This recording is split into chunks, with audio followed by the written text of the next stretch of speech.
Vamos meditar na palavra, vamos nos alimentar na palavra. E se você quer acompanhar comigo, abra no livro de Mateus.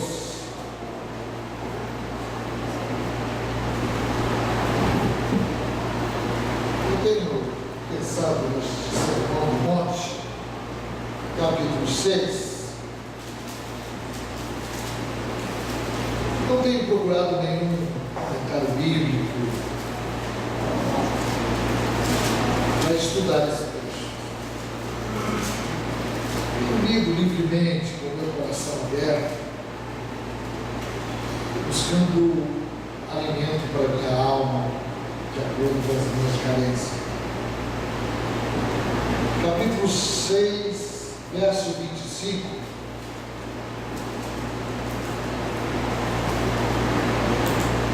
Deus tem falado comigo e eu quero procurar ser mais prático nas minhas ministrações,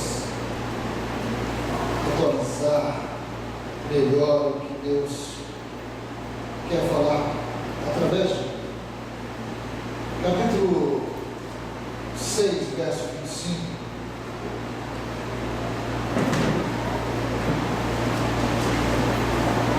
Tudo bem? Todos acharam? Amém. Jesus está dizendo: por isso vos digo, sobre o que eu já falei, não estejais ansiosos quanto à vossa vida, pelo que haveis de comer, ou pelo que haveis de beber, nem quanto ao vosso corpo, pelo que haveis de vestir. Não é a vida mais do que o alimento, e o corpo mais do que o vestuário? Olhai para as aves do céu, que não semeiam, nem ceifam, nem ajuntam em celeiros, e vosso Pai Celestial as alimenta. Não valeis vós muito mais do que elas? Ora, qual de vós, por mais ansioso que esteja, pode acrescentar um côvado à sua estatura? E pelo que haveis de vestir, por que andais ansiosos? Olhai para os milhos do campo, como crescem, não trabalham nem fiam. Contudo, vos digo que nem mesmo Salomão, em toda a sua glória, se vestiu como um deles.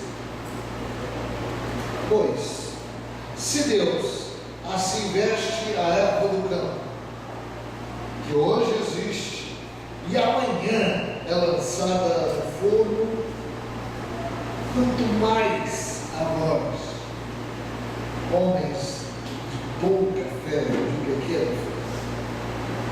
Portanto, não vos inquieteis, dizendo, falando, o que haveis de comer, o que havemos de beber, ou com o que havemos de vestir?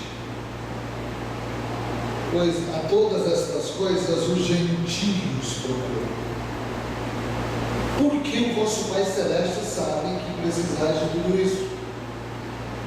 Buscai em primeiro lugar o reino e a sua justiça, e todas estas coisas vos serão acrescentadas.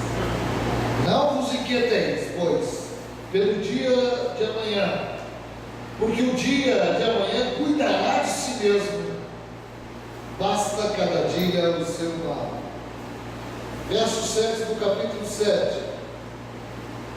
Ele fala aqui, primeiro ele fala o que devemos buscar, e aqui ele enfatiza para que de fato a gente busque, peça, bata. E ele diz: pedi e dar-se-vos-á, buscai e achareis, batei e abrir-se-vos-á.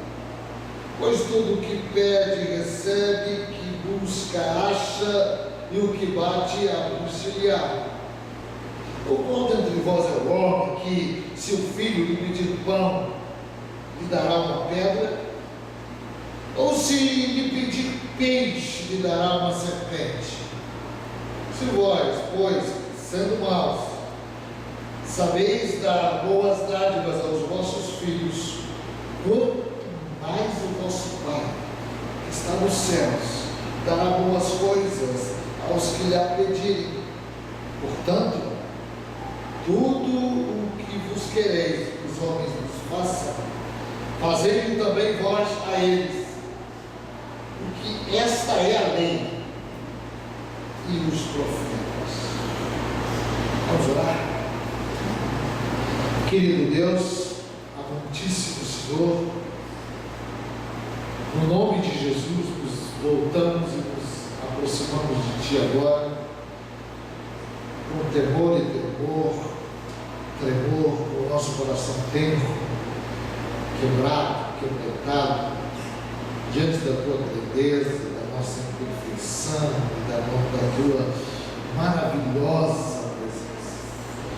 Buscamos de Ti, Senhor, como aprendemos com os nossos antepassados, uma palavra nesta noite. Buscamos de Ti uma revelação nesta noite. Buscamos de Ti uma direção nesta noite. Buscamos de Ti uma palavra revelada profundamente ao nosso ser e às nossas necessidades.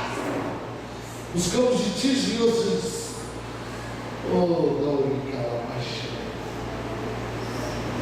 Nós estamos pedindo, nós estamos batendo, nós estamos buscando, crendo na grandiosa misericórdia do Senhor, em nome de Jesus.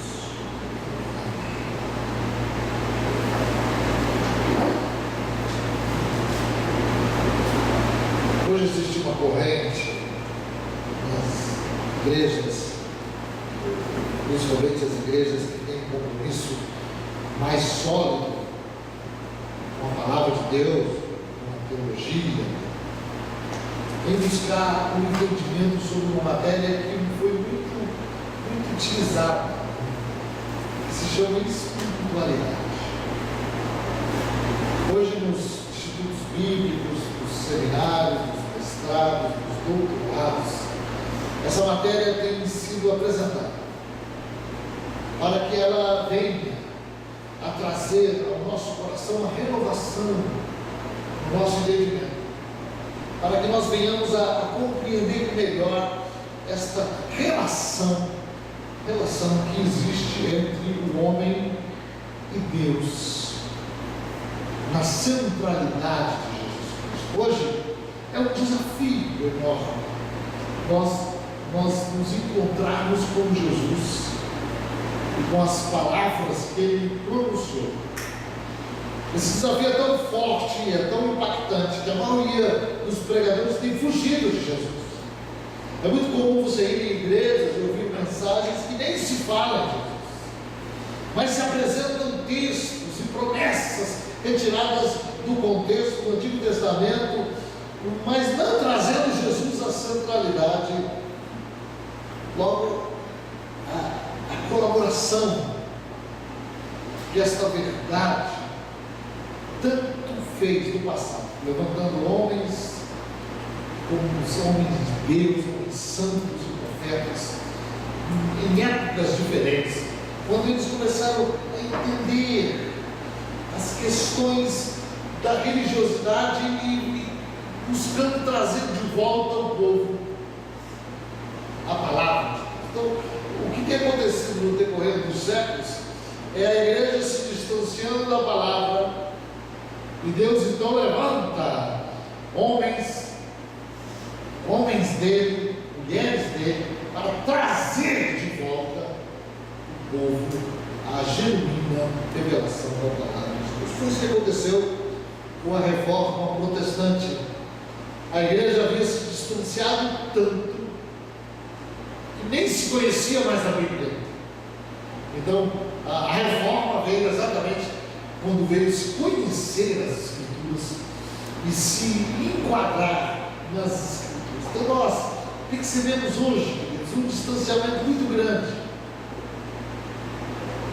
Hoje a filosofia, que é a arte de pensar e de raciocinar livremente, ela tem levado a humanidade e a igreja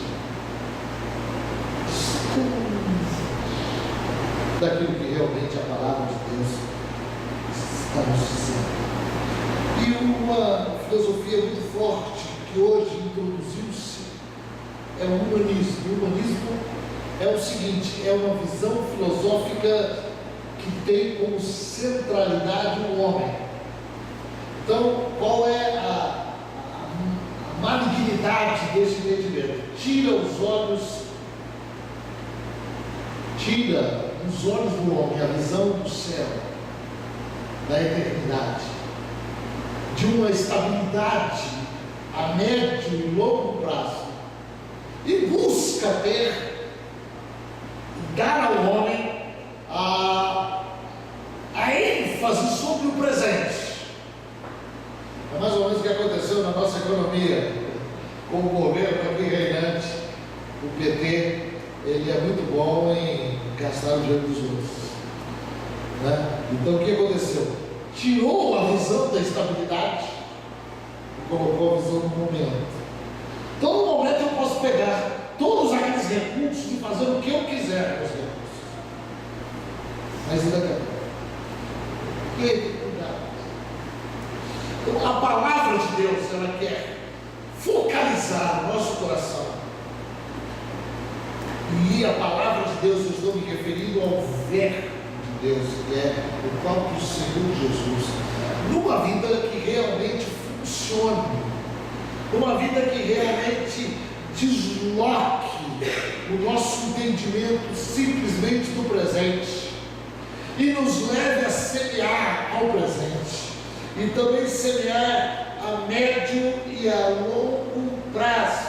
Então a nossa tarefa como homens de Deus, como mulheres de Deus, é compreender as Escrituras, e nas Escrituras olhar a pessoa do Cristo vivo, e não sermos aqueles que jogam a palavra de Deus para ela ser harmonizada com o mundo, queridos. Como disse o Espírito de Deus através do apóstolo Paulo, ele quer dar uma forma à nossa mente, ele quer nos moldar continuamente. Mas o Espírito disse através de Paulo assim: não vos conformeis a este mundo, a este século, mas transformai-vos pela renovação da vossa mente. Isso é maravilhoso, para que você possa experimentar qual seja a boa, a perfeita e agradável vontade. Quantos querem experimentar isso?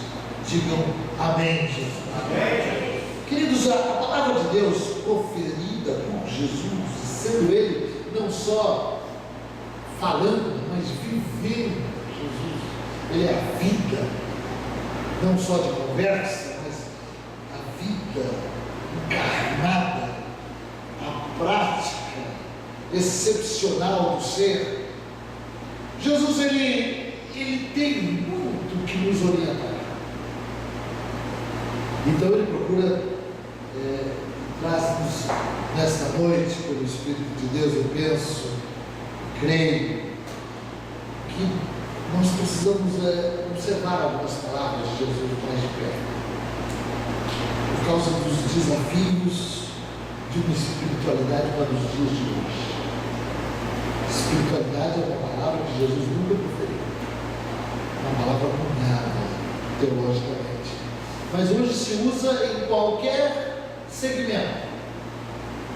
Em qualquer segmento, você vai lá, em qualquer doutrina que esteja por aí, de qualquer religião, eles vão utilizar essa palavra espiritualidade como se pudéssemos colocar num cesto todas as verdades e todas elas levassem a Deus.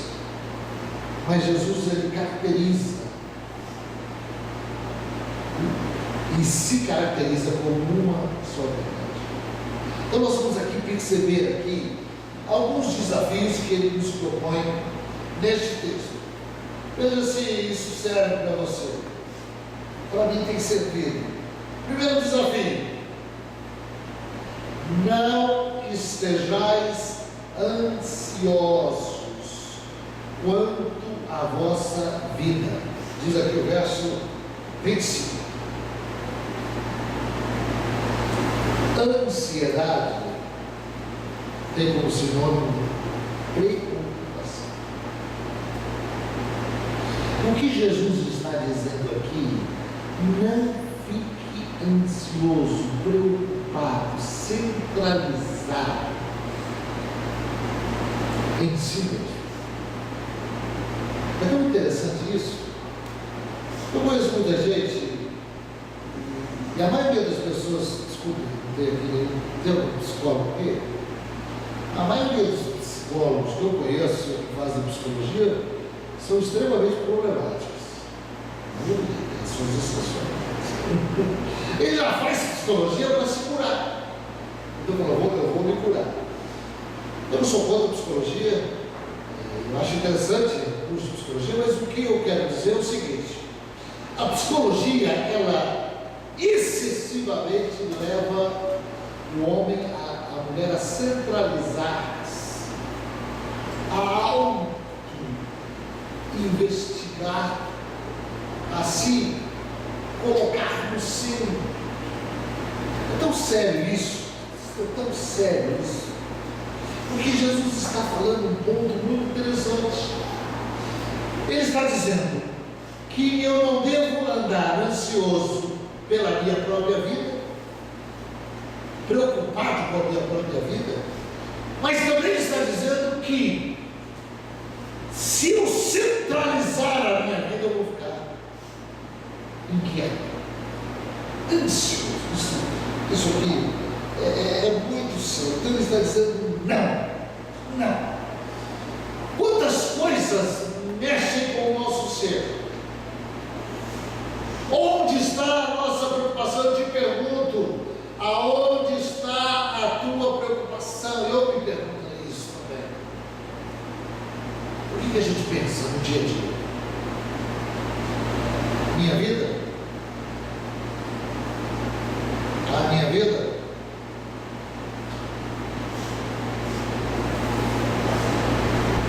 Um dia minha esposa, preocupada com a minha saúde, ela falou para mim assim: ai, benzinho, tem que cuidar da sua saúde. Se acontecer alguma coisa com você, o que vai ser de nós? Não, mas eu fiquei muito chateado. Eu estou preocupado com ela, com nós. Nós precisamos de você. Mas isso é muito interessante. Queridos, a vida da gente, o que consiste a vida da gente? Jesus fala: comer. É bom comer? Hã? Maravilhoso comer. Tem gente que desenvolve uma capacidade de paladar. Uma coisa impressionante a questão de comer. Não só tem gente que não come, engole, né? Tem gente que come. Comer é uma coisa que mexe com toda a interioridade. Uma pessoa normal, coma pouco ou coma muito, o doce ou salgado, comer é uma coisa que a gente se preocupa. Eu tive uma ovelha e um advogado, e esse advogado na casa dele tinha vários freezers e várias geladeiras. E ai da mulher dele, se não colocasse a mesa exatamente ao meio-dia. Ele era sagrado. Mas aquilo me chamou a atenção. Uma ênfase que tinha exagerada. Jesus sabe disso. Sabe disso que isso mexe. Não é brincadeira parar de comer ou emagrecer. Talvez para me entender, você não é brincadeira isso não. Nós nos preocupamos com comida, pensamos em comida, falamos em comida. Nós brasileiros é muito comum estar comendo falando de comida, falando de outras comidas, ou daquela comida. É um assunto muito em voga. E Jesus fala que a gente anda, o ser humano anda muito ansioso na questão da comida. Ele fala, não ande ansioso sobre isso. Não foi uma ênfase exagerada. Beber é uma outra arte. Conforme a pessoa vai se aculturando a isso também, é algo tremendo no sentido do paladar. E o corpo? O corpo. Jesus fala sobre o corpo. Inquietude do corpo. Logo Jesus está falando, não vos inquieteis, não fique perturbado com isso. E quanto ao vestimenta. Então, o primeiro desafio que Jesus apresenta-nos aqui nesta noite é dizer, não andeis ansiosos, preocupados, sobre comer, sobre beber, sobre corpo e sobre vestimenta. Veja que como a questão do encontro com a verdade, porque o cristianismo verdadeiro é mais verdade do que outro sentimento, nós nos encontramos com a verdade. Então, o Jesus está dizendo assim, não é a vida mais do que o alimento, e o corpo mais do que as vestes. Então ele manda olhar para o céu, olhar para as aves, olhar para os campos. Mas o que Jesus está dizendo aqui? Nessa primeira advertência, desafiando-nos a olhar para fora de Deus, olhar para Deus. E o que ele está dizendo? Que Deus precisa ser o centro do nosso olhar, da nossa esperança, precisa ser o calmante necessário da nossa alma. E ele está dizendo, não fiquem inquietos, porque se Deus cuida de aves e cuida de flores, quanto mais a nós. Aqui é um despertamento. É tão interessante isso, essa confiança absoluta que Jesus está pregando aqui. Não vos andar ansioso. Agora também ele diz aqui mais à frente, não vos inquieteis. No verso 31, dizendo, falando, não vos inquieteis. Você e eu, não sei se você, quando no começo da minha vida cristã, eu tive algumas experiências que me marcaram até hoje. Uma delas é falar. Se eu tinha um problema, eu ficava contando. Eu contava para 1, para 2, para 3, se eu pudesse.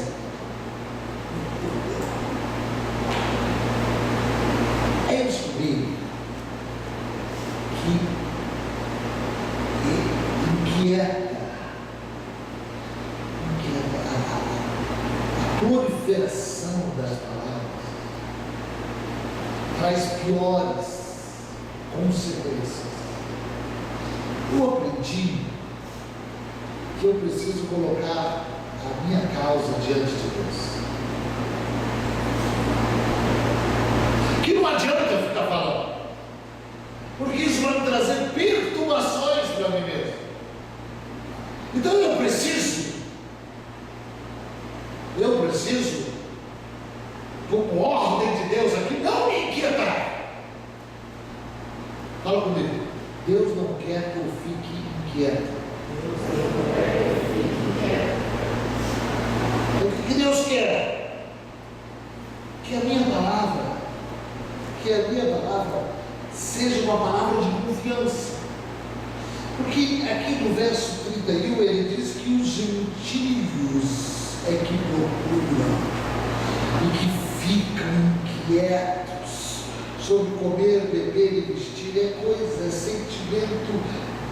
distante de Deus. Gentil significa distantes de Deus. Não tem o temor de Deus. Aquele que tem o temor de Deus precisa aprender a se sossegar.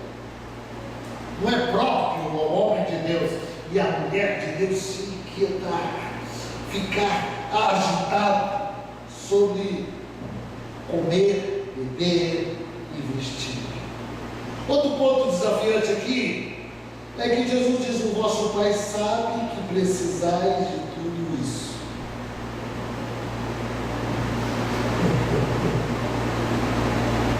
Quanto mais eu sossegar, quanto mais eu obedecer, eu vou imediatamente ser beneficiado pelos cuidados do Pai Todo-Poderoso. Vosso Pai sabe que precisais de tudo isso. Então, as mínimas coisas, Jesus está dizendo aqui, as mínimas coisas, Deus sabe. Deus compreende. Deus sabe das nossas verdadeiras e íntimas necessidades. Ele sabe daquilo que você e eu precisam. O que você precisa? O que eu preciso? Deus sabe. Então, qual é o conselho que Jesus dá? Busque o reino de Deus e a sua justiça. O que é reino de Deus? O reino de Deus, na verdade, ele se manifesta de duas formas, fundamentalmente. Primeiro, tudo está debaixo do reino de Deus. Existe um absolutismo. É tão forte isso que nós não entendemos tudo isso. Muitos pensam e têm teorias sobre isso. Mas o reino de Deus está sobre tudo. É o ponto que nós conseguimos enxergar e trazer assim. Segundo entendimento, é que Deus, Ele parece que respeita-nos ou nos deu, nos otorgou um dom, que é uma capacidade imexível de escolha. Não dá para conciliar essas duas coisas. É mistério, é uma fumaça. Mas o que eu quero dizer aqui, queridos, é que o reino de Deus precisa ser buscado por mim, quando eu me submeto, quando eu tranquilizo o meu coração, quando eu digo amém, quando eu digo Senhor Deus. A questão de Deus, Ele não quer uma pessoa passiva, mas Ele quer uma pessoa ativa nele. Ele não quer uma pessoa que se conforma com a derrota, mas Ele quer uma pessoa que confia absolutamente na vitória através dele. E essa confiança precisa ser visitada, e precisa ser abrigada, e precisa ser manifesta nesta obediência de buscar o reino de Deus, o domínio de Deus. Deus está nessa situação, vou trazer Deus nessa situação, vou trazer a palavra de Deus nessa situação. Eu vou buscar o reino e a sua justiça. Então, o que é a promessa de Deus? Se nós trouxermos Deus para o ambiente presente da nossa vida, e as nossas expectativas estiverem nele, totalmente entregues a Ele, Ele diz que vai acrescentar. O grande problema do ser humano, do homem e da mulher de Deus, é que nós não estamos buscando o reino de Deus. A maioria de nós, a gente busca o nosso reino. Nós buscamos a nossa vontade. Seja feita a minha vontade, assim na terra como no céu. podemos falar outra coisa, mas vivencia isso. Então, aqui, queridos, Jesus dá o foco.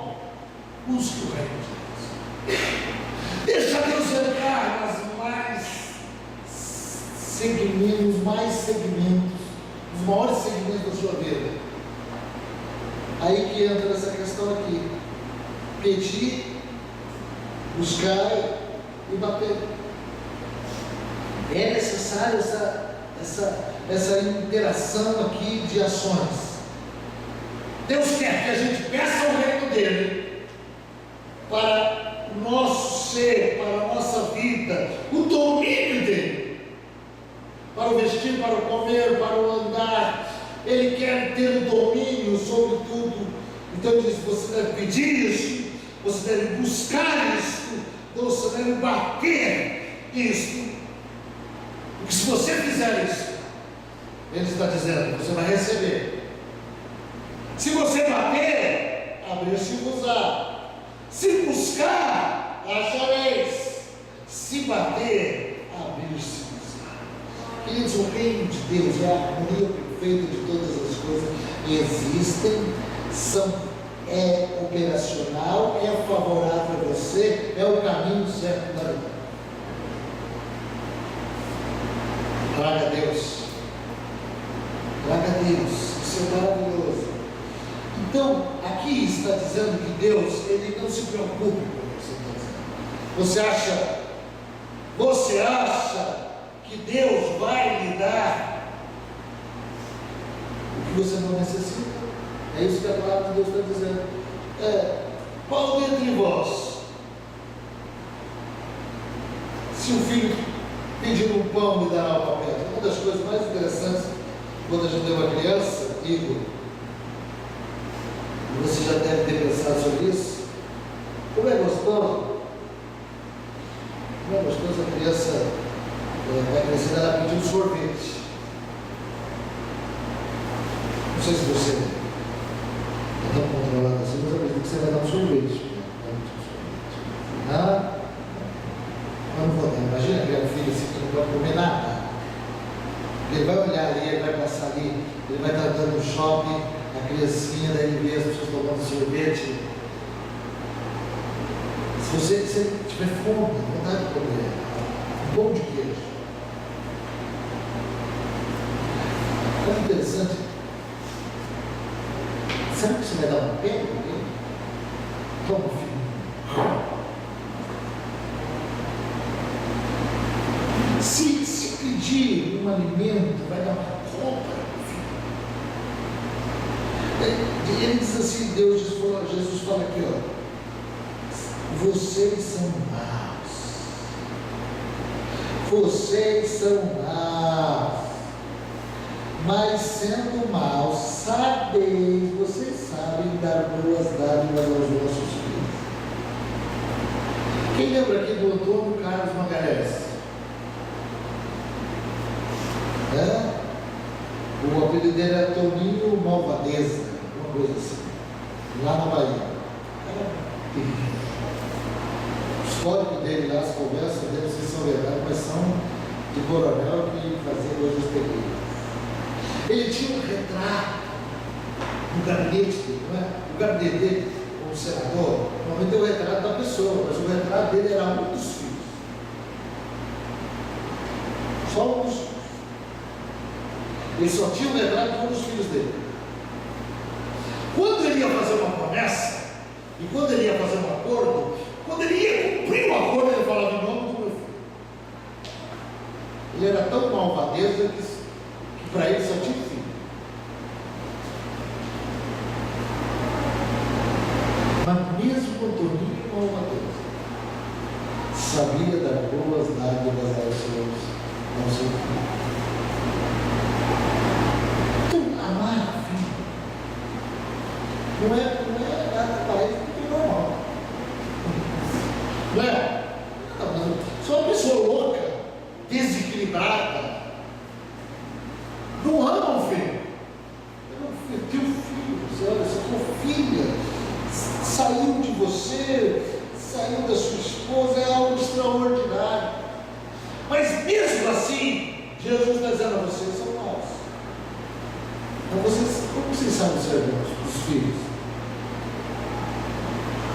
Daí Deus fala: quanto mais vosso Pai celestial.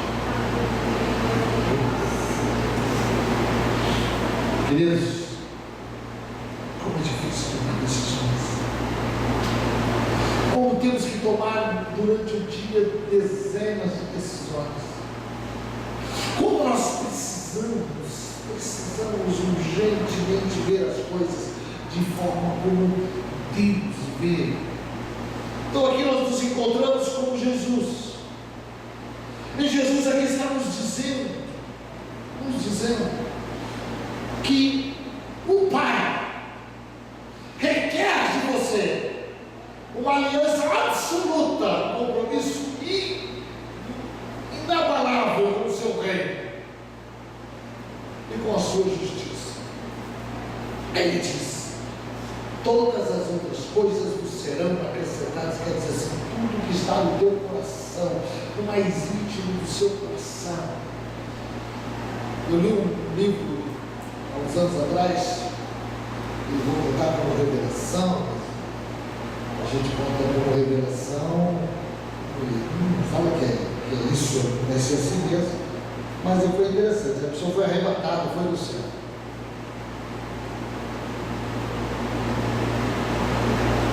E viu uma cidade imensa, construída só de palácios. E o anjo que acompanhava aquela pessoa disse para ela assim: esta é a tua casa. E a pessoa muito simples, quando entrou ali, a reação dela foi tão impactante, segundo ela se apaixonou de tal forma, com todos os detalhes, que era absolutamente tudo que ela nem imaginava, que desejava, mas era exatamente a personificação do mais íntimo desejo do coração. Para que a gente possa escolher, você tem que ter uma visão de diversidade. Como você vai escolher se tem diversidade? Você tem que conhecer.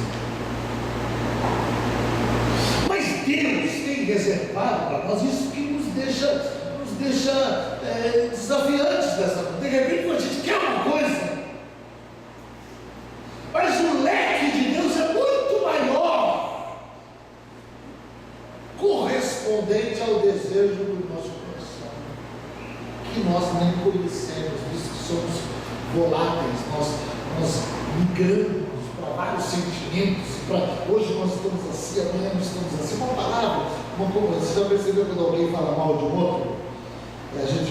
Quando uma pessoa fala mal do outro, a tendência é como uma flecha que penetra no coração da gente, a gente começa a ter dificuldade para a pessoa, porque parece que a gente perde credibilidade, parece que a pessoa perdeu a credibilidade porque o maligno usou aquela pessoa, porque aquele que fala mal do outro, fala mal de você também. Fala comigo. Aquele que fala mal do outro, para mim, vai falar de mim para o outro. Mas olha o que Jesus termina aqui, ao encontrar com Jesus nesse texto, não é brincadeira não. Diz aqui o verso 12: portanto, tudo que vós quereis que os homens vos façam, fazei-os também vós a eles, porque esta é a lei e os profetas. Jesus está dizendo: vamos nos encontrar com essa verdade. Você quer ir bem? Quero. Você veio em vontade. Você quer? Porque fala assim: mas eu vou receber de homem. Não é que recebe. Não tem como viver, mas não há. Você vai receber de alguém vai te beneficiar. Você pode ter negócio, pode ter isso, pode ter aquilo, algo vai, não tem como, todos nós, inclusive a igreja, nós não temos como fugir disso. Então qual é o segredo? Qual é o segredo? Faça comigo o que eu faço com você. Ou o que eu faço, eu vou receber. Interessante isso. Não é o que eu recebo, é o que eu faço. Eu conheço um pastor que ele tinha uma ovelha que jogava direto para a loteria esportiva. E a pessoa sempre dizia para o pastor: pastor, ele era um crente fiel. Um dia que eu ganhar, nossa, eu vou beneficiar. Eu concordo. O jogo também não jogo. Eu estou contando essa história. Aquele negócio de dar, um dia eu vou fazer, mas se eu tiver, eu vou dar. E você sabe que ele ganhou uma fortuna na loteria? Sabe o que ele fez? No dia seguinte,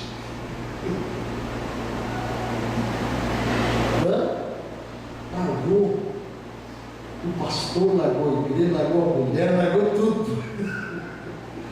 Uma desgraça que aconteceu na vida dele. Foi degradado na vida dele, contigo. O segredo está nisso que parece ser um absurdo. Eu dou e eu recebo. Eu dou e eu recebo. Eu dou um sorriso, eu recebo. É conforme a semente. Eu dou dinheiro, eu recebo. Eu dou amizade, eu recebo amizade.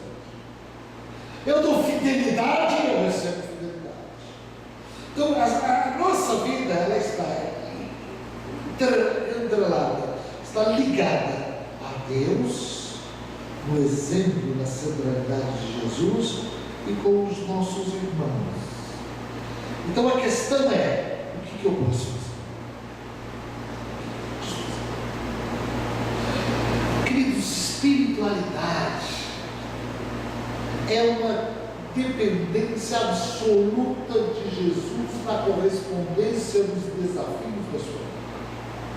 Espiritualidade é um encontro com a verdade. Não é simplesmente emoção. Não é simplesmente essa ideia. Eu tenho ouvido muito essa ideia. Olha, a partir de hoje a sua vida vai mudar radicalmente. A partir de hoje você nunca vai ser o mesmo. Já ouviu essas conversas? Você vem à frente que a coisa vai mudar totalmente. Isso não é verdade. É um processo paulatino, contínuo, sério, dia a dia. Ninguém está vendo, mas você está prevalecendo. Seus ouvidos estão fechados para o mal e abertos para o bem. Os olhos estão voltados com uma visão de benefício, de ajuda. Estão encontrando-nos com essa verdade, que é Jesus. Os mais íntimos dele. Aleluia. Deus quer que haja felicidade.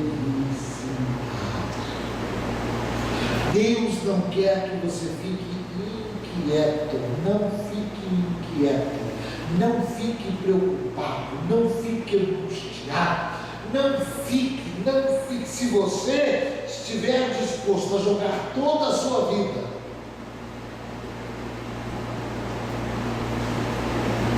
nas mãos de Deus, se nós tivermos essa disposição, seremos felizes. Vamos ficar.